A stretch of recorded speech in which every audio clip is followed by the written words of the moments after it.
अस्सलामुअलैकुम। पिछली वीडियो में मैंने आपको ऑपरेशन जिब्राल्टर का मुकम्मल नक्शा खींच के रख दिया था और बताया था कि ऑपरेशन मुकम्मल नाकाम हो गया। और लोगों ने भी अभी तक इस चैनल को सब्सक्राइब नहीं किया है तो वो सब्सक्राइब कर दें और वीडियो को लाइक कर दें ताकि उन्हें आने वाले पार्ट्स का और सीरीज़ का नोटिफिकेशन मिल सके। ऑपरेशन जिब्राल्टर की नाकामी के बाद ये हुआ कि 1 सितंबर को पाकिस्तान ने एक और ऑपरेशन ग्रैंड स्लैम को लॉन्च किया, जिसका मकसद जम्मू और कश्मीर के वाइटल टाउन अखनूर का कब्जा था और इस कब्जे से इंडियन ट्रुप्स के दरमियान कम्युनिकेशंस और सप्लाई रूट्स को काटना था।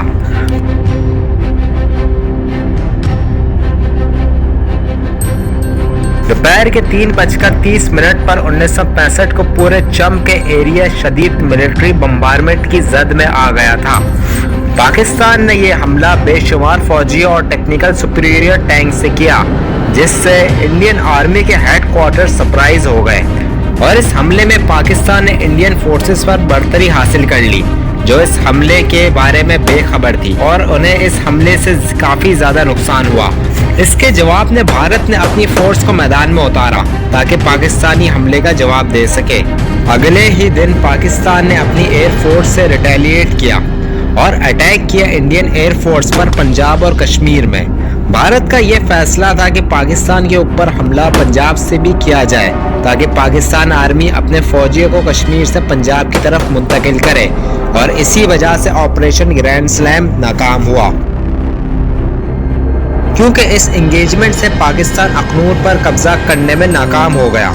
ये हमला जंग का टर्निंग पॉइंट साबित हुआ जब इंडिया ने ये सोचा कि मैं कश्मीर में अपने ट्रुप्स को रिलीफ प्रोवाइड करूं पाकिस्तान पर साउथ की तरफ से मजीद हमला करके, और ये हमला शुरू में तो कामयाब हुआ।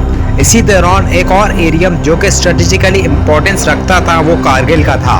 कारगिल जो कि इंडिया के कब्जे में था, पर पाकिस्तान ने कारगिल और श्रीनगर लेह रोड की ऊंची सड़क पर कब्जा कर लिया। लेकिन इंडियन आर्मी का जबरदस्त ऑपरेशन के बाद पाकिस्तान आर्मी को इस इलाके से अगस्त के महीने में बाहर निकाल दिया गया।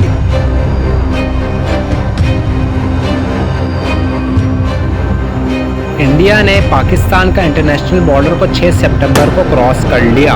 6 सितंबर को इंडियन आर्मी के डिवीजन ने, जिसकी क़यादत मेजर जनरल निरंजन प्रसाद कर रहे थे, उन्होंने एक मैसिव काउंटर अटैक किया वेस्ट पाकिस्तान पर छोगल कैनाल, या जिसे बीआरबी कैनाल भी कहा जाता है।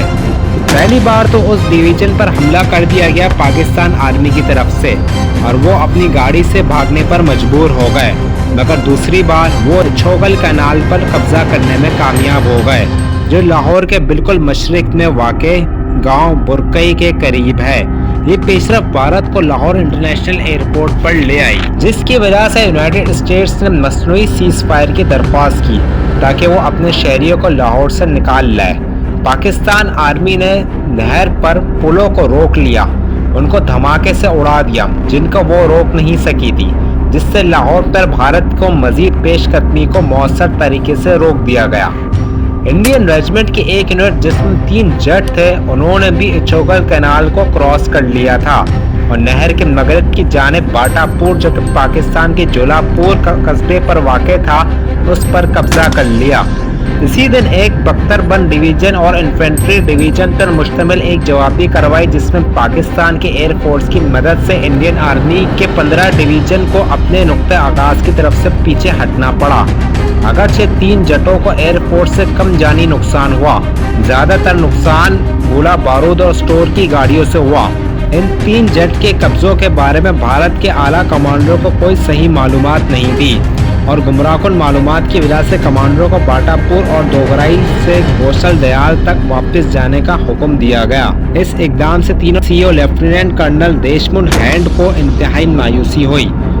दोगराई को आखिर 21 सितंबर को तीनों जेटों ने दूसरी बार फिर कब्जा कर लिया, लेकिन पाकिस्तानी कमांडरों से काफी लड़ाई के बाद ये इलाका जेटों ने हासिल किया था। 8 सितंबर को 5 आदमियों की एक कंपनी मराठा लाइट भेजी गई मनोभाव में Rajasthan arm constabulary RAC post को तकवीत देने के लिए, जो कि जोधपुर से 250 किलोमीटर दूर थे।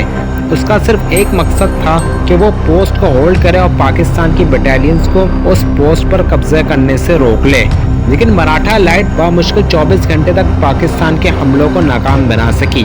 पाकिस्तान की एयरफोर्स ने उस पूरे इलाके को 24 घंटे में अपने घेरे में ले लिया और गदरा रोड के रेलवे स्टेशन के करीब कामयाबी के साथ बरमोर से आने वाले एक रेलवे ट्रेन को भी निशाना बनाया। 10 सितंबर को मनोबॉब पाकिस्तान के हाथों चला गया और भारत इसको बचाने और स्ट्रेटेजिक पोस्ट पर कब्जा करने की उसकी कोशिश कामयाब नहीं हुई।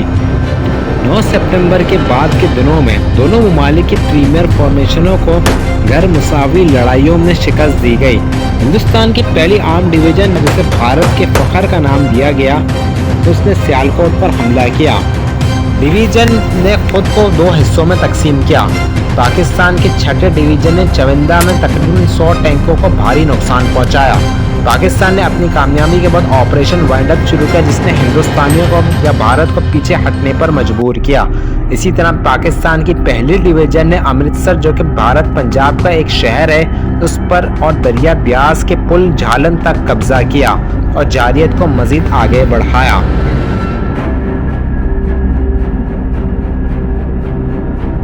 जंग एक खतरनाक मोड़ तक बढ़ रही थी। दोनों ममालिक एक दूसरे के इलाके पर काबिज थे।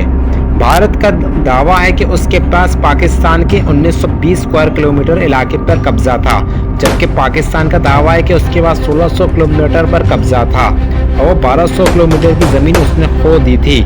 हिंदुस्तान के पाकिस्तान पे कब्जा होने वाले इलाकों में सियालकोट, लाहौर और पाकिस्तानी कश्मीर शामिल थे और पाकिस्तान ने राजस्थान और कश्मीर, जो कि भारत का हिस्सा है, चम सेक्टर पर कब्जा किया था। इसी के साथ इस वीडियो का इख्तिताम होता है। इंशाल्लाह अगले पार्ट में दोनों ममालिक की एयरफोर्स और टैंक्स और जंग का इख्तिताम के बारे में बताया जाएगा। शुक्रिया।